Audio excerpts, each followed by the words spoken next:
Hello guys, সবাইকে স্বাগত মান্টুস daily blog চ্যানেলে। তো আজকে আমি যেটা নিয়ে ব্লগ বানাবো, খুব বেশি বড় হবে না, ছোট্ট ব্লগ।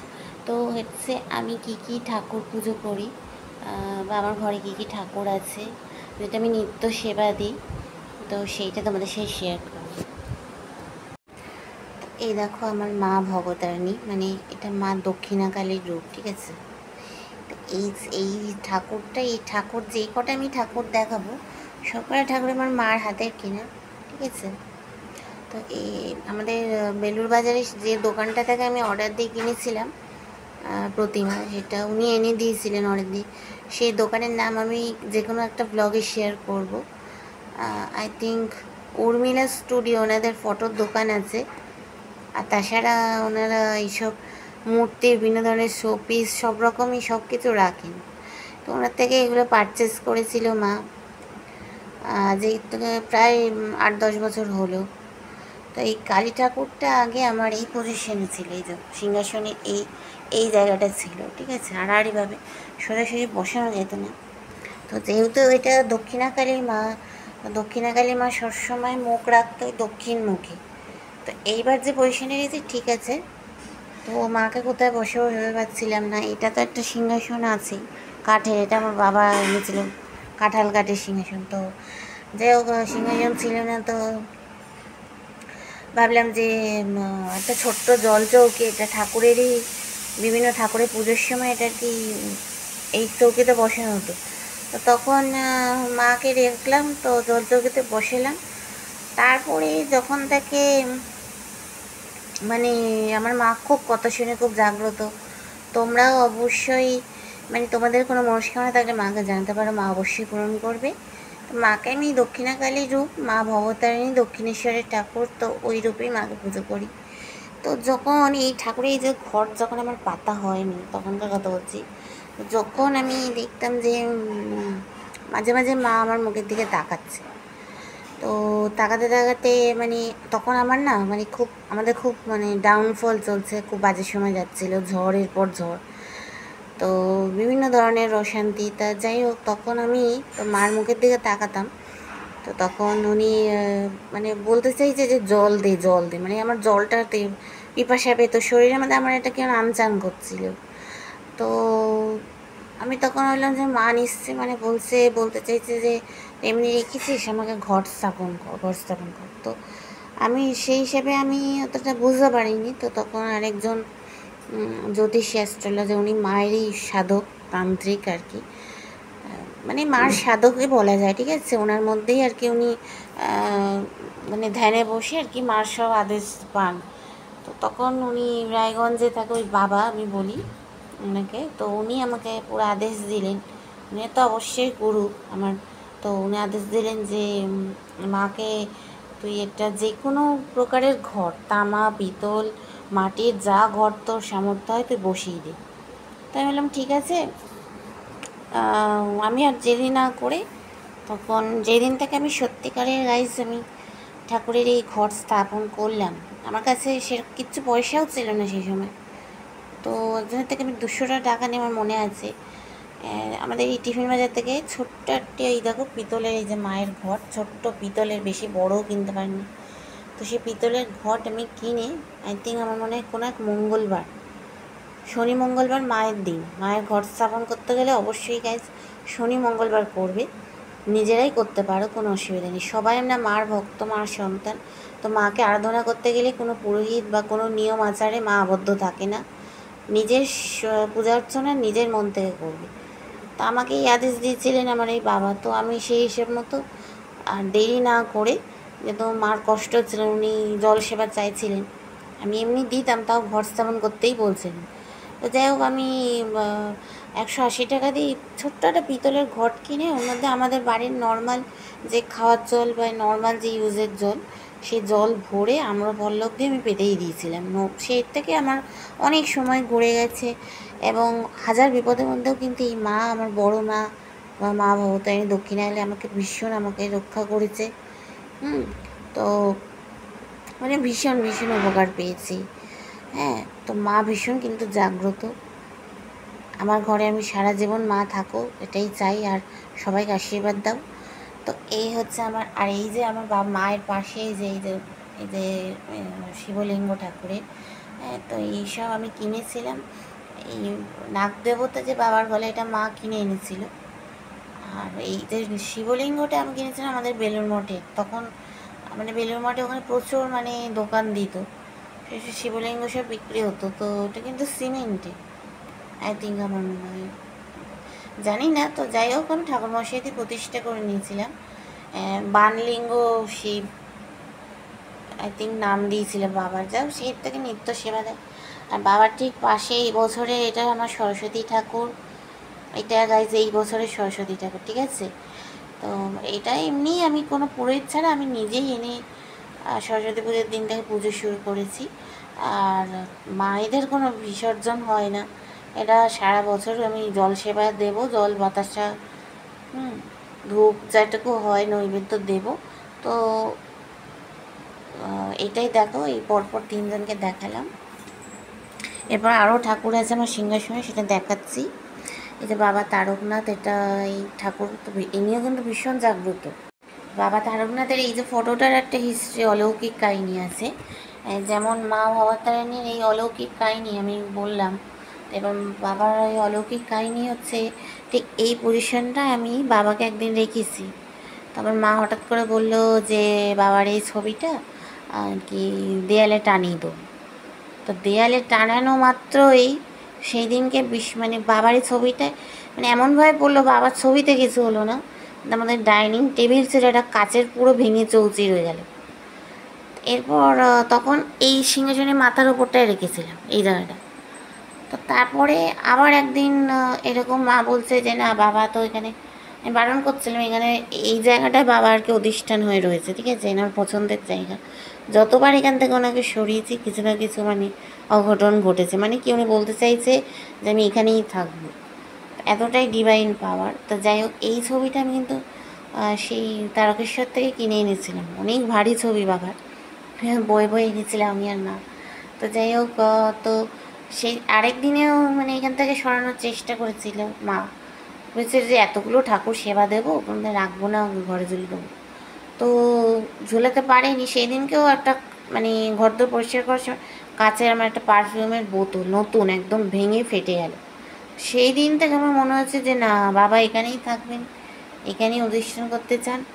আমার যেটুকু সামর্থ্য হয় আমি সেবা দিই, ফুল, বিভিন্ন ধরনের ফুল, বেলপাতা দিয়ে অবশ্যই সাজাই।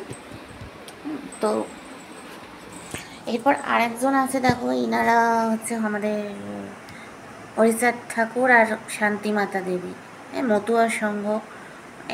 এই ঠাকুরের মন্দির আমিও তো খুব বিশ্বাস করি হরিচাঁদ ঠাকুরে। তাই এটা আমি ওই হরিচাঁদ ঠাকুরের যেখানে বনগাঁয়ে যে ওনাদের মন্দির আছে ঠাকুরনগর, সবাই হয়তো জানবে, মতুয়া সম্প্রদায় ঠাকুরনগর যে মন্দির, সেখানে এক দাদুর থেকে উনি মূর্তি বিক্রেতার থেকে এনেছিলাম। তা সেই থেকে আমি সেবা দিই, কিছু ঘটপট পাঠিনি। আর এই যে ইনি হচ্ছে বড় দুর্গা, হ্যাঁ, মা দুর্গারই একজন রূপ, ভীষণ জাগ্রত। তো গাইজ বলবো, ভগবান ভক্ত এটা একটা আলাদা রিলেশন, এটা কেউ শিখিয়ে বা পড়িয়ে হয় না, ঠিক আছে। আমাদের মার গর্ভে পাঠিয়েছে একমাত্র এনারা ঈশ্বর ভগবান, হ্যাঁ। তো আগে জন্মেই আমরা ভগবানকে দেখেছি, হ্যাঁ। গুরু তো অবশ্যই ভগবানকে দেখাবে, কিন্তু গুরুর আগে হচ্ছে যে সত্যকে ভগবান। ভগবানকে ডাকতে গেলে নিজের আধ্যাত্মিকতা দিয়েই ডাকতে হবে, ঠিক আছে, নিজের বিশ্বাস ভক্তির ওপর ভরসা রাখবে।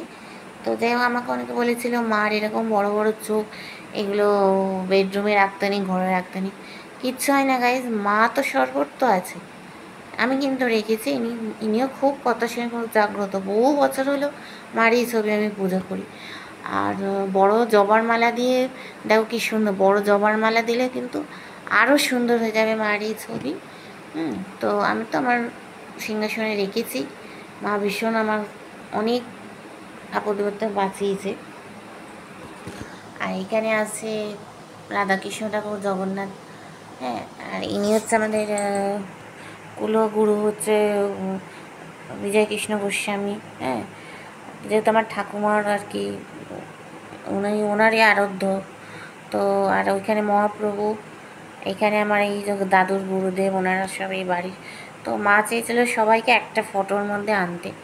তো আবার বাবারও হচ্ছে গিয়ে বেলুড় মঠ থেকে দীক্ষা নিয়েছিল, তো রামকৃষ্ণ ঠাকুর, তো সবাইকে কম্বিনেশন করে একটা ছবি স্টুডিওর লোক দিয়ে বানিয়ে দিয়েছিল। তো সেটা আমি নিত্য সেবা দিই।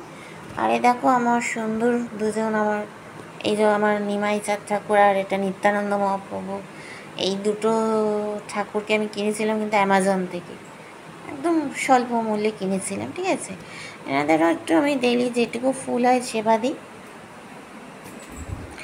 আচ্ছা, এইবার চলে আসি লোকনাথ বাবা, বেশি দেরি করব না।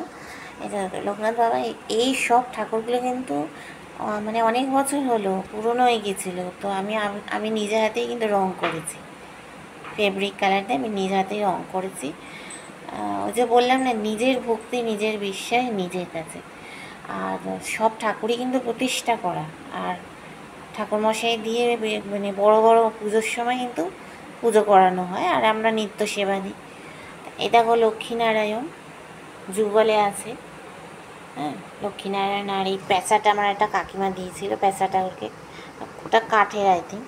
এই যে মা লক্ষ্মী নারায়ণের এই যে ঘট, আমরা প্রত্যেক বৃহস্পতিবার না হোক কয়েকটা বৃহস্পতিবার বাদে বাদে এই ঘট পাল্টাই। ঠিক আছে, নতুন জল ভরে, নতুন আম্রপল্লব আর নতুন আম পাতা, নতুন কাঁঠালি কলা, ফুল, দ্রব্য, তুলসী পাতা সব দিয়ে আবার নতুন করে পাতি। আর এই হচ্ছে আমাদের হনুমানজি। ঠিক আছে, হনুমানজি ছাড়া তো কিছু ভাবাই যায় না। হ্যাঁ, এই দেখো হনুমানজি আগে কিন্তু সাদা কালারের ছিল। আমি নিত্য পুজো করি, পর অনেক একটা ব্রত করেছিলাম, সেই সময় হনুমান চালিসা পাঠ করতাম। এখন আর করার টাইম হয় না, এখন এমনি মঙ্গলবার করে আমরা নিরামিষ খাই। আর ঠাকুরকে নিত্য জল সেবা দেওয়া দিই। তো এই ঠাকুর আগে সাদা কালারের ছিল, তা আমাকে একজন সেবায়েত বলেছিল যে ঠাকুরকে মেটে সিঁদুর ঘি দিয়ে মাখিয়ে লাগাবে। তো আমি সেই থেকে মেটে সিঁদুর ঘি মিশিয়ে লাগিয়েছিলাম। তারপরে ফেড হয়ে গেছিলো জিনিসটা। তারপরে বেশ কিছুদিন আগে আমি অরেঞ্জ কালারের একটি কালার দিয়ে ওনাকে আবার সুন্দর করে রং করে দিয়েছি। দেখো গাইস, সব কিন্তু আমার রং করা। ঠিক আছে, আচ্ছা, এই হচ্ছে এই ঠাকুরটা, ইনি হচ্ছে জগপুর মাধপুর, মেদিনীপুরের বিখ্যাত জাগ্রত মা মনসা মন্দির, সেখান থেকে মায়ের এই ছবি আনা। তো মানে ভীষণ মা কথা শুনি, মা তো সর্বত্রই আছে। আর এইটা হচ্ছে আমার একচালার দুর্গা ঠাকুর। এ দেখো কি সুন্দর, এবং ছোট্ট একচালার মধ্যে এই সরস্বতী ঠাকুর, কার্তিক ঠাকুর, লক্ষ্মী, গণেশ সবাই আছে কম্বাইন্ড হয়েতে। তো এখানে আমি একটা ছোট্ট ঘট পেতে দিয়েছি। এই ঘরটা কিন্তু একদম পিতলের, আম্রপল্লব আর ডাব সহ আমি কিনেছিলাম সামথিং 300 কত সামথিং দিই, অ্যামাজন দিয়েই কিনেছিলাম। সব ঘট ফুল, ডেলি আমরা কিন্তু এই ঘটগুলোই কিন্তু জল ফুল দিই। ঠিক আছে, বেশি হয়তো আমিই দিই, আর যখন আমি পারি না মা দিয়ে দেয়। তো এরপর আসি মা মনসার আইডল। এই মা মনসার এখানেও কিন্তু একটা অলৌকিক ঘটনা আছে। এই মা মনসার এই যে মূর্তি দেখছো গাইস, এটা কেন আমি আনলাম, কেন ঘট পাতলাম, এটা কিন্তু এমনি এমনি না, এর পেছনে কিন্তু অলৌকিক একটা ঘটনা আছে।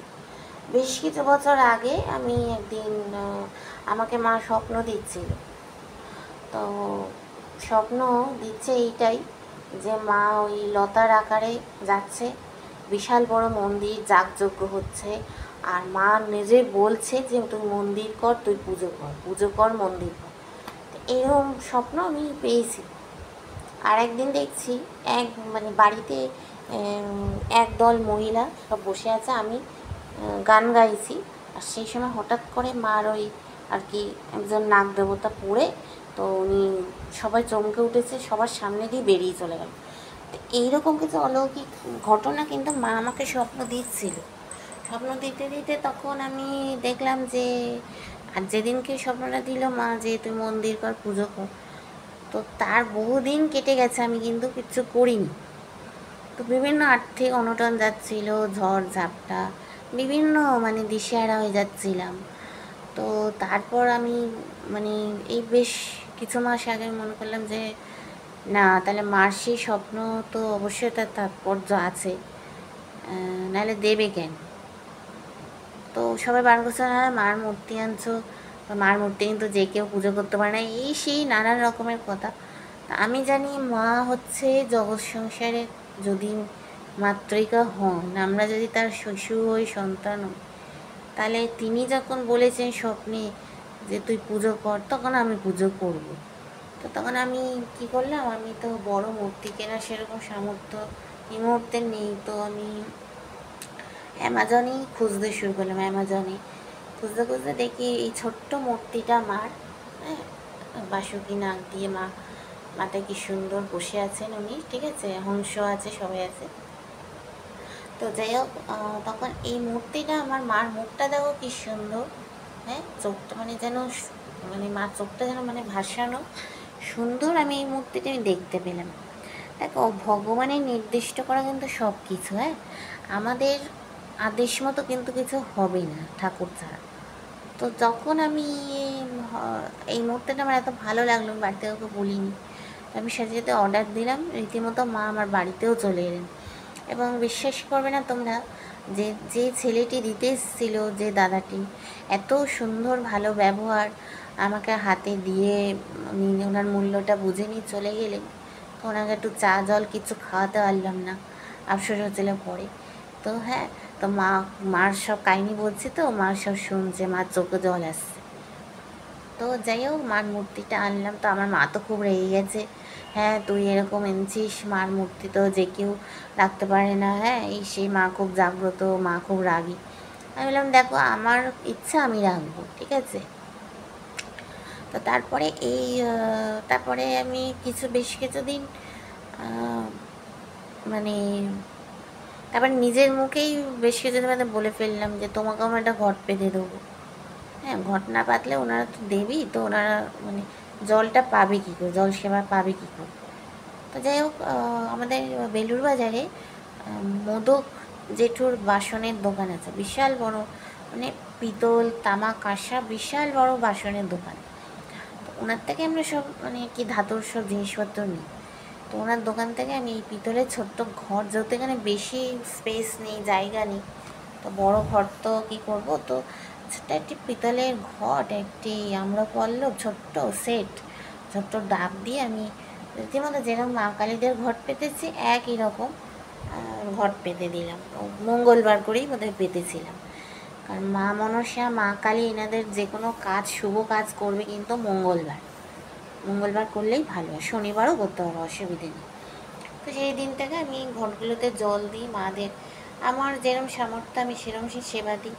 হ্যাঁ, তোমরা চাইলে রাজকীয়ভাবেও সেবা দিতে পারো, অসুবিধা নেই। তো তারপর চলে আসি, এই যে আমার ফেভারিট আমার বাবা ভোলা মহেশ্বর, যে দেখবে সেই জুড়িয়ে যাবে। আমার বাবাও কিন্তু খুব কথা শোনে, খুব জাগ্রত, কৈলাসপতি মহাদেব। তো উনি বসে আছেন, দেখো, কি সুন্দর ধুতুরা ফুলটা যে মা দিয়েছে, সবার মনস্কামনা উনি পূরণ করুক, ভালো রাখুক। আর মানে ভীষণ ভালো বাবা, কথা শোনে। এই বাবাকেও কিন্তু আমি মানে 945 টাকা এরকম কিছু একটা মূল্য দিয়ে কিনেছিলাম, অ্যামাজন থেকেই কিন্তু আমি কিনেছি, পাথরের কিন্তু বাবা পুরো, হ্যাঁ, সাদা মার্বেল পাথরের। দেখেছো কি সুন্দর, এত সুন্দর। আমি প্রত্যেকদিন পুজোর শেষে বাবার চরণে, মানে আমি যখন টাইম হয় বাবার চরণে জড়িয়ে ধরে বাবাকে সব মিনতি জানাই। তো এই হচ্ছে আমার শিব ঠাকুর। আমি মানে অনেক দিন আমার ইচ্ছা ছিল যে বাবা এইভাবে যোগী রূপে বসে আশীর্বাদ দেবে, ধ্যান অবস্থা বসে থাকবে, হ্যাঁ, অর্ধনয়নে। তো এটা আমার ইচ্ছা ছিল, তা আমি আর দেরি করিনি, তাই আমি কিনেই ফেলেছি। আমি জল সেবা দিয়ে ছোট্ট একটা ত্রিশূল রেখেছি। আর ছোটোবেলাতে আমি ডুগডুগি বাজাতে খুব ভালোবাসি, বাবারও তো খুবই পছন্দের, তা আপাতত ছোট্ট একটা রেখেছি। আর দুটো কামধেনু গরু আছে, এরা গাই দেবতা, এরা তো আমার গোপালের কাছেই থাকতো, গোপালের সাথেই ওদেরকে রাখি। আর এই হচ্ছে আমার রাধাকৃষ্ণ, এই রাধাকৃষ্ণ এটা আমার মাই কিনেছিল, ভারী আছে, পাথরে। সব ঠাকুরগুলো পরে আমি মানে একটু কেন রং চটে গেছিলো, আবার আমি পুনরায় রং করেছি। তো একাদশীতে আমরা করি রাধাকৃষ্ণটা করে, তো যেরকম হয় আমি সেরকম সেবা দিই। আর সর্বশেষ দেবতা আমার ঘরে যিনি আছেন, হ্যাঁ, আমার দেবতা ভাই বা যাই হোক, আমার এই গোপাল, ইনি তো এনাকে এনেছিলাম গুরু পূর্ণিমায় আমার বাড়িতে, আমাদের সিদ্ধেশ্বরী কালী মন্দির থেকে প্রতিষ্ঠা করে এনেছিলাম আমার গোপালকে। হ্যাঁ, তো সে তো অবশ্যই আমার কেন, জগতেরই রক্ষাকর্তা। হ্যাঁ, তো যাই হোক, হ্যাঁ, মা মনসার গল্পটা বলেছি, তো মাকে দেখাচ্ছি, মা ভক্তদের আশীর্বাদ দাও, ভালো করো। আমার মাও কিন্তু খুব কথা শুনি। আর একটা উল্লেখযোগ্য কথা বলি, অলৌকিক কথা, তা মাকে যবের থেকে আমি এনেছি আমার বাড়িতে, মা কিন্তু ধনধান্যে পুষ্পে ফলে ভরিয়ে দিয়েছে। সব বন্ধুদের আমি বলবো, ভয় পাবে না, মা কিন্তু রাগী না, মা কিন্তু দয়াময়ী, মা কিন্তু দয়াময়ী, ঠিক আছে? মার পুজো সেবা অর্চনা একটা জল বাতাসা দিয়ে হলেও করো, উনি কিন্তু ভক্তি ছাড়া কিন্তু কিচ্ছু চান না। মার মতো দয়ালু কিন্তু কেউ নেই গাইস। আমি যেটুকু বুঝেছি, আমি যেদিন থেকে আমার মা ঘরে এসছে, আমার অর্থ কষ্ট কাটিয়েছে, আমার দুঃখের দিন কাটিয়েছে, মুখে হাসি ফুটিয়েছে, আমার ধন ধান্যে আমাদের ঘরকে ভরিয়েছে, ফুলে পুষ্পে ভরিয়েছে, পুষ্পে ভরিয়ে দেবে সকলের জীবন। বলো মা মনসার জয়, মা পদ্মাবতীর জয়। দেখেছো মার সাথে, দেখেছো মাকে দর্শন করাচ্ছি বলে মা দেখো ভালোবাসা, দেখো ওনার পুরো চোখ মেলে তাকাচ্ছেন, আর দেখো চোখটা যেন কীরকম জল জল করছে, দেখো কীরকম ভাসানো, দেখেছো কি সুন্দর আমার মায়ের মুখ। তো যাই হোক, এই হচ্ছে আজকের ব্লগে আমি তোমাদের সাথে শেয়ার করলাম যে আমি ঠাকুরদের পুজো করি। হ্যাঁ, আর এরাই হচ্ছে আমাদের রক্ষাকর্তা, বাঁচিয়ে রেখেছে। তো বন্ধুরা, আমি তো দেখালাম আজকের ব্লগে যে আমার পুজো করতে একটু দেরি হয়ে যায়। আমি মনে করি পুজো হচ্ছে সেইটা যখন আমার অন্তরাত্মা পরমাত্মার সাথে একযোগে মিলিত হবে, তখন সেটাই হচ্ছে আসল পুজো। হ্যাঁ, নাই বা আমি পূজা করতে পারলাম, নাই বা ধ্যান করতে পারলাম, কিন্তু আমার ভক্তি শ্রদ্ধা আমার যদি 100% পিওর থাকে, অবশ্যই আমার যদি সৎকর্ম থাকে, ভগবান অবশ্যই আমাকে দয়া করবে এবং সকলকে ভালোও রাখবে, আমাকেও ভালো রাখবে। তো আজকে আমি দেখালাম যে আমার ঠাকুরদের কেন রেখেছি, তার পেছনে কিছু কিছু অলৌকিক কারণ তো অবশ্যই আছে। সেটা আরও আগামী দিনে আরও বোঝা যাবে, সেটা সবাই বুঝতে পারবে। কিন্তু আমি, অনেকেই বলে যে কেন এতগুলো ঠাকুর রেখেছ, এতগুলো ঠাকুর সেবা দেওয়া, এই সেই, তোমার মেয়ে যেখানে যায় এখান থেকে একটা ঠাকুর ধরে আনে না। আমি যেই ঠাকুরগুলো রেখেছি ওনাদের আসার ইচ্ছা হয়েছে বলে ওনারা এসছে। আর কেন রেখেছি, কী কী ঠাকুর, তার পেছনে কিন্তু এক একটা করে অলৌকিক কাহিনিও আছে। হ্যাঁ, তো আমি সেটা তো তোমাদের সাথে শেয়ার করলাম। আশা করি ভালোই লেগেছে তোমাদের। আর একদিন পূজা কিভাবে করি, কিভাবে সাজাই, হ্যাঁ, কী কী সেবা দিই, সেটাও একদিন টাইম পেলে দেখাবো। আর বড় বড় অনুষ্ঠানগুলোতে তখন ভোগ রান্না করে দেওয়া হয়, সেটা কোনো দিন পারলে অবশ্যই শেয়ার করব। তো আজকের জন্য ভিডিওটা এইটুকুই। নমস্কার।